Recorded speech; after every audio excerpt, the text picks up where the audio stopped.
right, it's our favorite time of the week again when we get to answer all of you guys' questions, or at least 5 of your questions for the week. You've been submitting some really interesting ones. Sagar, what's the first one we want to get to? Number 1, this is from Joseph Patton, premium subscriber. How can I effectuate change? Wow, that's a very broad question. Very big question. Yeah. So a few things. First of all, I do believe in engaging in electoral politics. And what we've seen increasingly over the years is partisan sort of like tribal thinking has set in. So most of the time in general elections, the candidate quality, the platform they're running on, all of that is subservient to like the way the district is drawn, whatever the national mood is. So if you really want to effectuate change through electoral politics, the primary is where the action's at. That's where you can shift the party. And look, these things don't always work out in all the ways that we want. We've seen the squad be disappointing in certain respects, but it is still better to have, from my perspective, left-wing voices there who are actually going to sometimes stand up to corporatism, sometimes fight for the things that we believe in, and the larger that you can make the caucus, the more effective that you'll be. And then you've got to look for places where movements are growing where you can add to that change, because that's where it really happens. I remember talking to Kashama Sawant, great councilwoman in Seattle, who they were really the first to push a $15 minimum wage and have it happen. And even though Seattle is a very progressive city, you would think that that would be a no-brainer, everybody would be on board, but it's also the home of Amazon. And there was a massive campaign to keep this from happening. The business community was totally allied against it. Democrats on the city council totally allied against it.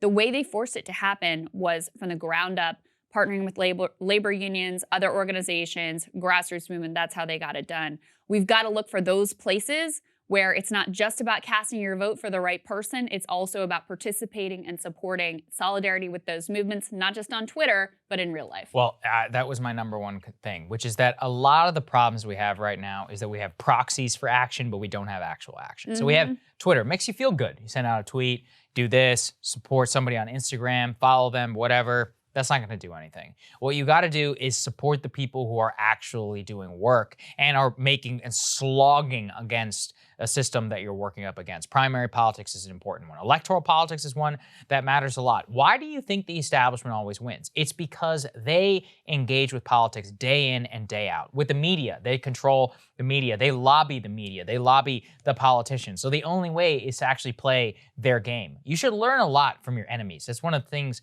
that I see a lot of people make that biggest mistake is they're like, well, we're going to fight differently. It's like, look, if they're going to fight you harder, you're always going to lose. So you have to learn how to actually play the game if you actually want to get anything done. And look, it's dirty sometimes, really, really dirty. But if you want to see something happen, I think that's the only really way to do it. Don't give in to nihilism, guys. We've had change in this country before that's made a huge difference for people's lives. Yeah. Look at the New Deal era. Look at the Civil Rights era. It can happen again, so stick with it. Absolutely. Second question we have from Sam Mulick. He says, are Democrats doing enough to fight climate change and why? No, the answer is definitely not.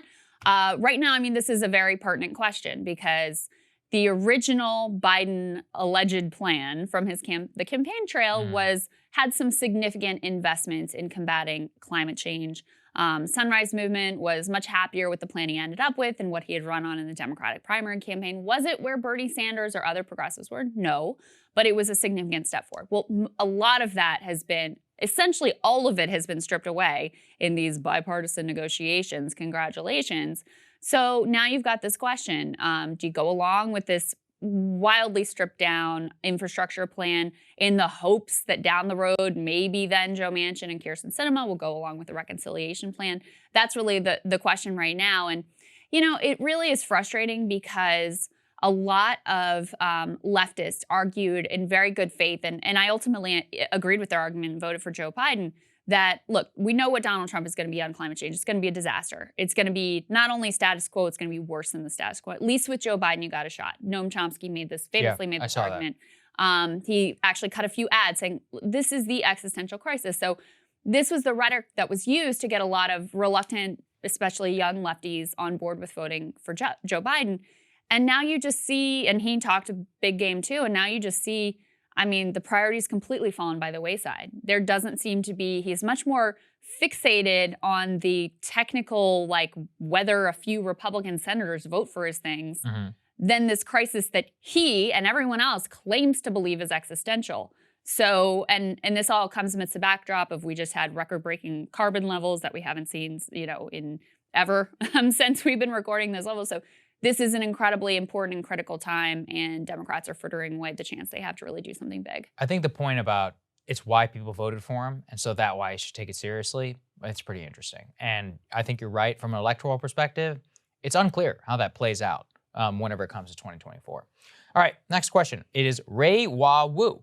What do you consider to be the greatest barriers to the new left and the new right? Well, for the new right, the biggest problem I see is not just internal squabbling necessarily, but really the fact that Trump is involved, which is that if you're going to brand yourself explicitly with Trump, then you're going to have all the baggage of Trump. Trump won the most amount of votes a Republican politician has ever won in 2020. He won 10 million more votes. Well, what did that mean, though? If the new right is going to be different on economics, then they need to figure out, or at least what they say, is they have to be all-out culture warriors. But if you're going to be an all-out culture warrior, is that even going to make place or open the dynamic for an economics question? The answer actually is no, which you'll find out. Because what I see is that a lot of establishment Republicans are willing to be full-blown culture warriors because they get to keep their libertarian economics. People like Rand Paul and Jim Jordan becoming icons of the conservative movement in the Trump era is a good example of that. And I think that that's frankly just where the Republican Party is heading. So I think the fact that culture drives all of right-wing politics, not some, all of right-wing politics, makes it so that the new right is, or the original conception of the new right pre-pandemic is basically over. And I mean, that's sad, but it's okay. Total lack of leadership. And well, leadership is a big part. Yeah, for sure. And I might say the same thing on the left. First, let me say what I think the left has going for it, because they don't want to have a thoroughly defeatist attitude. The neoliberal order, the Reagan, Clinton, Obama type of politics, it's weird because on the one hand, it's collapsed. It's collapsed here, it's collapsed around the world. All it's over sort the of world. viewed as completely, it's morally bankrupt. It's failed in terms of some of the basic goals they claim to propagate. It's created this yawning massive inequality. It's created social unrest because of some of those underlying conditions. The free trade orders that shipped jobs overseas and destroyed vast swaths of this country and left people hopeless, left them with, addiction epidemic, suicide, all these things that we talk about. Like, that's all very plain for people to see at this point. And so the question is, what's going to replace it? And what I think the left has going for it is they're the only ones, whether you like the solutions or not, they're the only ones who actually have a coherent vision about what the next thing could look like. The neoliberals are just trying to give a little bit to show see, we're with it, we get it, that there were problems, and so we're gonna do a little bit more. We'll give you a one-time check. How about that? Are you happy now? They don't have any answers, we know that. I think you've just articulated how the chance they had to forge a new sort of philosophy has been, whatever chance that existed, now it's been taken away by the fact that they're just well, we'll just be all in with Donald Trump and stop this. I think it ended on January 6th. Yeah, really any hope of that is pretty much gone. So you're left with a leftist movement that are the only ones that really have a sort of coherent agenda. That's very powerful. When you have something up against essentially nothing, that is an actually powerful position to be in, but there is just a complete lack of leadership. And so since the Sanders movement ended, you've seen nothing but these a lot of internecine battles. It's sort of reversion to the pre-Bernie era where it's just about purifying and infighting and squabbling amongst each other rather than a serious effort at power. So I think that, to me, is perhaps the biggest challenge on the left. You have, on the economic left in particular, you have ideas that are popular, you have ideas that are feasible, that are demonstrably needed in the population. But you have a complete lack of a unifying force to get people rowing in the same direction. No, I think you're right. And I think that's generally the problem with dissident movements. And again, this is it's why common, right? Establishment wins every time. That's true. It's ever present. Okay, next question. Last one, Sagar. It's not directed to you, but I'm going to direct it to you from Justin Michaud. Okay. Why is the UFO discussion important? The UFO discussion is important for a number of reasons.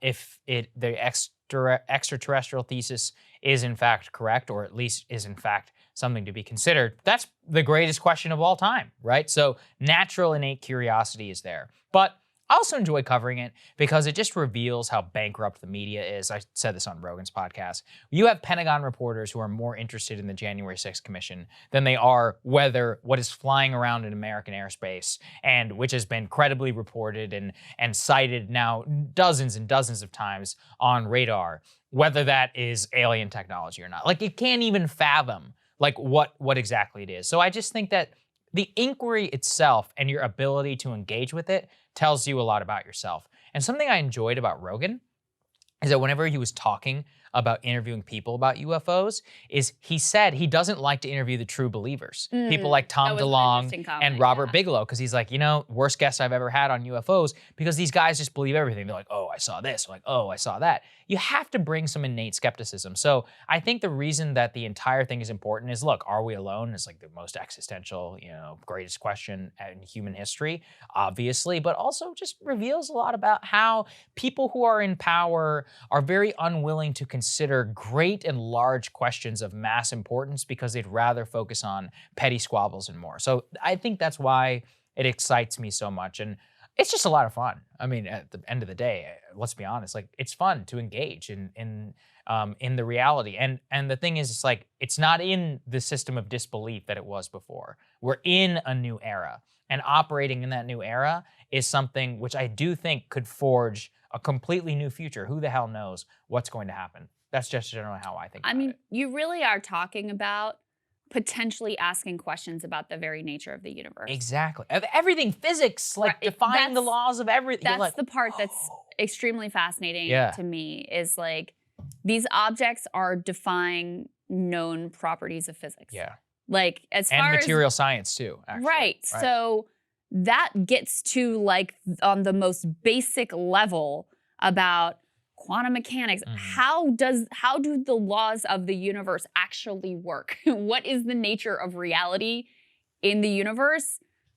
That's a pretty interesting question to me. That's a pretty interesting question to me. So even though you dig into more of the specifics on the UFOs, I will admit I'm also very interested. I'm glad you're here for the ride. It's gonna be a fun ride. Okay, guys, really appreciate it. As you guys know, you can log in and ask questions on your AMA dashboard. We'll take a number of questions every week. We hope you guys enjoyed this. And for those of you listening on your podcast app, we love you all as well, and we will see you all on Monday. See you guys.